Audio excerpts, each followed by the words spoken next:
ሩታ ለአብርሽ ያዘጋጀችለት ከባድ ወጥመድ እንዲሁም ከባድ የበቀል እቅድ። እንግዲህ ሩታ ግን ምኗን ነው የሚያማት? በነገራችን ላይ ምኗን ነው የሚያማት እንዴ? መጀመሪያ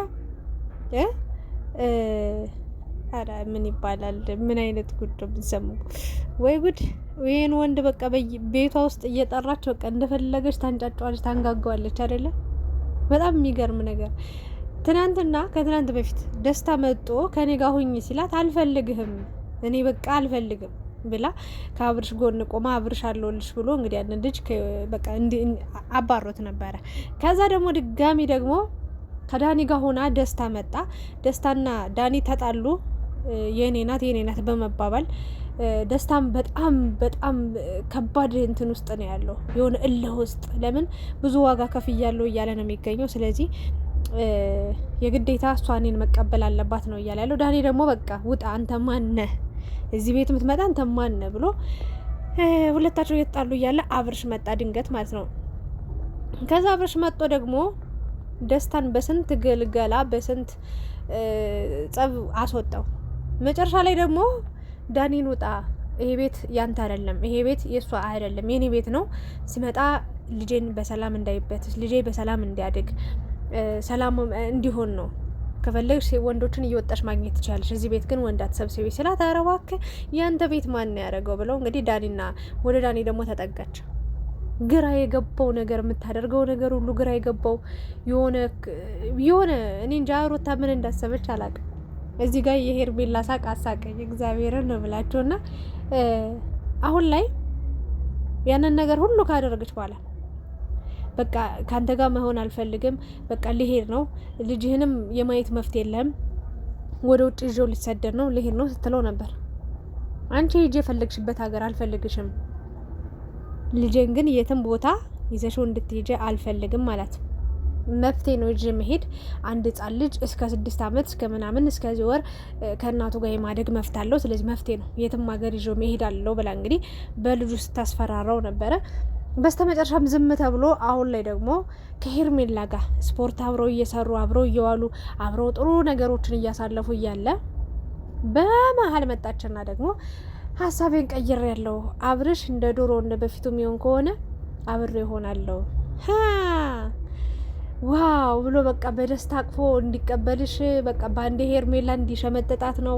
ምንድን ነው ፍላጎትሽ፣ ሀሳብሽ? እኔ ያልገባኝ ነገር ማለት ነው። አንቺ እኮ ሩታ ማለት ነው የምሬን ነው ምንም መያዣ መጨበጫ የላትም። በቃ የሆነ አፍሪካን ሴቶች የት ሀገር በእናታችሁ የት ሀገር ነው አስታውሶኝና በድራማ መልክ ወይ ደግሞ ቲክታክ ቪዲዮዎች ተቆራርጠው ይመጣሉ። አንዱ ሽማ ይገባል፣ ከዛ ሌላኛው ደግሞ ይመጣል፣ ይሄኛውን ተደብቃ ታስወጣዋለች፣ ከዛ ይሄኛው ይመጣል ተደብቃ 4-5 ወንድ ስታስተናግድ የምትሉ ሴት አለች። እና እንደዛ ነው የሆነችብኝ ሩታ። ምንም ታድርግ አታድርግ እኔ ስሟን አላጠፋም ወይ ደግሞ በመጥፎ አላነሳትም፣ እወዳታለሁ። በጣም ረዥም ጊዜ የምከታተላት ጎበዝ ጠንካራ ሴት ነች። ግን አሁን ላይ ምንም መያዣ መጨበጫ የላትም። እርግጠኛው የምነግራችሁ ነገር ትናንትና በተለቀቀው ቪዲዮ ላይ አብሬ መቀጠል አብሬ መኖር ፈልጋለሁ እንደ ድሮ ከሆንክ ምናምን ነው ያለችው። አብርሽ እሺ ብሏት አብሯት ተቀብሏት ቢሆን ኖሮ ሄርሜላንም ያጣ ነበር፣ ራሱንም ያጣ ነበር። እርግጠኛው የምነግራችሁ ነገር ሩታ ውሸቷን እንደሆነ ፊቷ ላይ ያስታውቃል።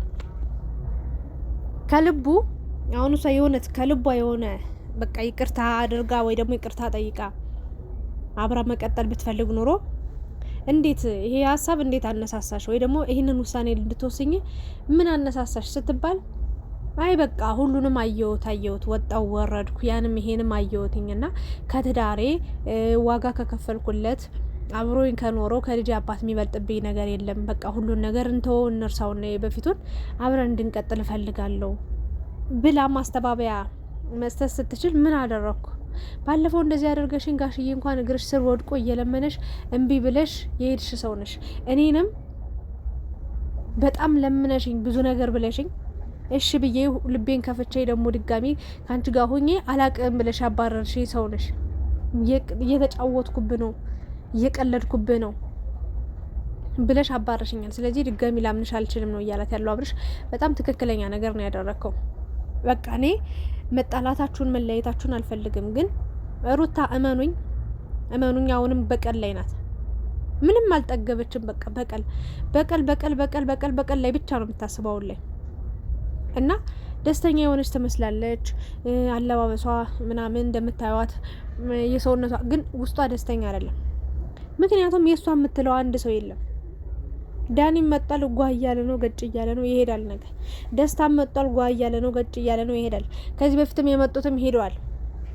እና የሚሆናት ሰው የልጁ አባት ብዙ ዋጋ የከፈለችለት በብዙ ውጣ ውረዶች አብሯት ያለፈው ወንድ ነበረ። ግን እሷ እዛም እዚህም እያለች ነው መኖር የምትፈልገው። እና ሄርሜላ ራሱ ሳቀችባት። በጭራሽ አልቀበልሽም ነው ያላት።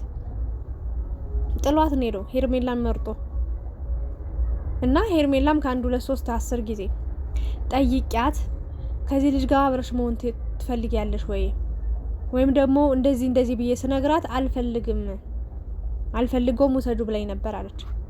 ስለዚህ ዛሬ ሌላ ነች፣ ነገ ከነገ ወደ ሌላ ነች እና ዛሬ ብትለው ዛሬ ይቅርታ ብትጠይቀው ነገ ደግሞ አላውቅህም ብላ ታባርረዋለች። እንደዚህ ነች እሷ ማለት። ስለዚህ አታስፈልገውም፣ የራሱ ኑሮ የራሱን ህይወት እየኖረ ነው በማለት እንግዲህ ሄርሜላ መልስ ሰጣ። በቆሙበት እንግዲህ የአብርሽ ወንድም በነገራችን ላይ ደስ የሚል ልጅ ነው። እርጋታው፣ ንግግሩ በጣም ደስ ይላል። የአብርሽና የሩታን ትዳር ቢመለስ ብሎ ብዙ ሰዎች እናስባለን ምናምን። ከዛ ውስጥም ወንድማቸው አንዱ ነው። ሁሉም ለፍቶ ትቶታል፣ ደክሞታል። በእነሱ ውስጥ ገብቶ ሀሳብ መስጠት፣ አስተያየት መስጠት ሁሉም ሰው ደክሞታል። ስለዚህ እኔ እስኪ ልሞክር ብሎ እንግዲህ ወንድምየው እየለፋ ነው። ሩታ እሺ ብትልም አብርሽ መቀበል አልፈለገም። ለበቀል ነው ባጭሩ። ከልቦ የተጸጸተ ሰው ሲጀምር ልጁ የማን ነው? የዳኒ ነው ወይንስ ደግሞ የአብርሽ? አብርሽ እኮ አንዳንዴ ያሳዝነኛል። እግዚአብሔርን ነው የምላችሁ። ወይ ጉድ ወይ ጣጣ። የልጁ አባት እኔ ነኝ እያለ ዳኒ ንጹህ ጓደኛዬ ነው ምናምን አላለችም? ልጁ እኔ ነኝ፣ የልጁ አባት እኔ ነኝ፣ ልጄ ናፍቆኝ ነበረ፣ በቃ ሩታ ናፍቃኝ ነበረ ብሎ እየተላላጠ ቤቷ ድረስ። ታዲያ አንቺ ቤተ ክርስቲያን ነሽ እንዴ እየመጣ የሚሳለምሽ ነው ወይንስ የትኛው ቅርርብ ማለት የትኛው የጓደኝነት ፍቅር ኖሮ ነው አንቺ ጋር የሚመላለሰው? ውሸት። የልጁ አባት እኔ ነኝ እያለ ነው የመጣው እና ንጹህ ጓደኛዬ ነው አትበይ። በሰዓቱ እኮ ብዙ ነገር ሆነሻልና በቃ ይብቃሽ ማለት። አንዳንዴ ራሽንም አስከብሪ፣ ለቤተሰብሽም ተጨነቂ። እኔ ሚዲያ ላይ ወጥቻ አንድ ነገር ስናገር የቤተሰቤ ነገር ያሳስበኛል። ሩታ ግን ምንም አይመስላት ምንም። እና አንዴ ቀይ ትሆናለች፣ ሌላ ጊዜ ነጭ ትሆናለች፣ አንዴ ጥቁር፣ አንዴ እንደዚህ መሆን ይብቃሽ፣ ይቅርብሽ። ልጁንም አታስገምግሙት። ልጁንም ያልሆነ ስብዕና ይዞ እንዲያድግ አታድርጉ። ከእናንተ የማይጠበቅ ብዙ ነገሮችን እያደረጋችሁ ነው። ይሄ ኢትስ ኖት ፌር። እንደዛ ማድረግ የለባችሁም። ትክክልም ጥሩም አይደለም ብዬ ነው እኔ ሀሳቤን የምሰጠው። ሩታ እንግዲህ የባለፈውን በቀል መቼ ማንረሳው። ብዙ ሰዎች ራሱ አሁን ላይ እየገመቱ ነው። ፊቷ ያስታውቃል። በትክክል አብርሽ ልትበቀሉ ነው የመጣችው። በትክክል እየዋሸች ነው። ውሸቷን ነው ይሄን ነገር ሁሉ እያደረገች አለችው። ከሄርሜላ ጋር የተረጋጋ አዲስ ህይወት ሲጀምር፣ አዲስ ምዕራፍ ሲጀምር ነው የእሱን ህይወት ለመበጥበጥ ይሄንን ነገር ያደረገችው። ያው ስለሚወደኝ ስለሚያፈቅረኝ ሁሌም ይቅርታ ያደርግልኛል ብላ ነው የምታስበው። አንዳንዴ በጣም የሚወደደ ልብ በጣም መቁረጥም መጨከንም እንደሚችል እንግዲህ እየተናገረ ነው የሚገኘው አብርሽ። በእርግጥ እውነቱን ንገረኝ ካላችሁ አብርሽና ሩታ እመኑ የነገ ከነገ ወዲያ አብረው መገናኘታቸው አይቀርም። ኢቨን በጣም የገረመኝን ፓርት ልንገራችሁ። በቃ የውሸታቸው ጥግ ማለት ነው። በጣም እንደሚዋሹ በምን መሰላችሁ ያወቅኩትኝ? ለስሙ አንገቷ ላይ ማህተብ አድርጋለች። እግዚአብሔርን እኔ በጣም ውስጤን ከንክኖት ማውራት ፈልጌ ግን ደግሞ ሳላወራ የቀረውት ብዙ ጊዜ አለና አንገቷ ላይ ማህተብ አድርጋለች። ላይክ ኦርቶዶክስ ነኝ ለማለት ማለት ነው። እኔ እስከማውቀው ፕሮቴስታንት ወይ ደግሞ ጴንጤ የሆኑ ልጆች ጓደኞቼም ስላሉ ኖርማል ሀብል መስቀል ያለው ምናምን ሊያስሩ ይችላሉ እንጂ እንደዚህ ጥቁር ክር ወይ ደግሞ ጥቁር ማህተብ አድርገው አይቻል አቅምና ሩታ እንግዲህ ኦርቶዶክስ እንደሆነች ለአንድ ቀን ማህተቧን አውልቃ እንዴ ለምን ማህተብሽን አውልቅሽ ብለን ስንቆጣት ምናምን ድጋሚ ስታረግ ምናምን የሆነ ጊዜ ላይ እንደዛ ነበረ። ግን በትክክል በሃይማኖቷ ራሱ እንደዋሸች በሃይማኖቷ እንደምታፍር የተረዳሁት መቼ እንደሆነ ታውቃላችሁ? የልጇ እንግዲህ ኦርቶዶክስ ትክክለኛ ብትሆን ኖሮ የልጇ ክርስትና ፕሮግራም ይኖር ነበር።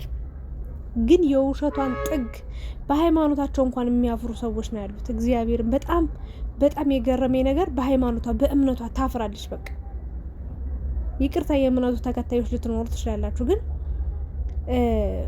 ብዙ ጊዜ በቃ እየዋሹ ነበር እና በጣም ስለገረመኝ የገረመኝ ፓርት ነው። እና ራሳቸውንም የእውነት ለመናገር በቃ በውሸት ዓለም ነው የሚኖሩት። ባጭሩ የውሸት እየኖሩ የእውነት ይሞታሉ። ኑሯቸው፣ ህይወታቸው፣ ሁሉ ነገራቸው ውሸት። ከዛ የእውነተኛው ትክክለኛው ሞት ሲመጣ ግን የእውነት ይሆናል። ለማንኛውም ግን በጣም ስለገረመኝ ነው ይሄችን ነገር ሳልናገር ማለፍ ስላልፈለግኩ ነው። እና ህይወታችሁን አስመስላችሁ አትኖሩ። በቃ ትክክለኛ ደስታን የሚሰጣችሁ ሰው ጋር ሆኑ።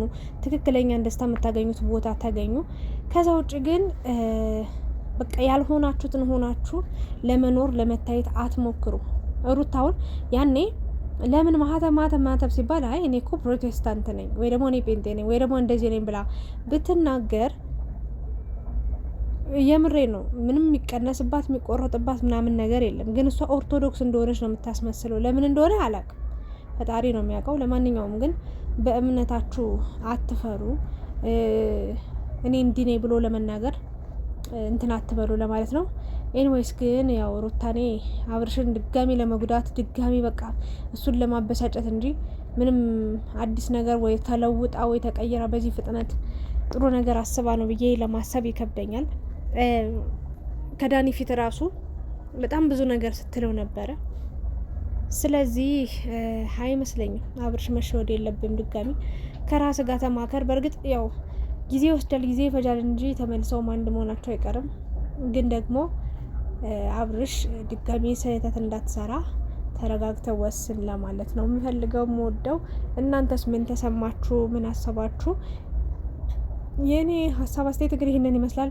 ስለነበረን ቆይታ አመሰግናለሁ። ላይክ፣ ሼር፣ ሰብስክራይብ ማድረጋችሁን እንዳትረሱ። እወዳቸዋለሁ። በሌላ ቪዲዮ እንገናኛለን።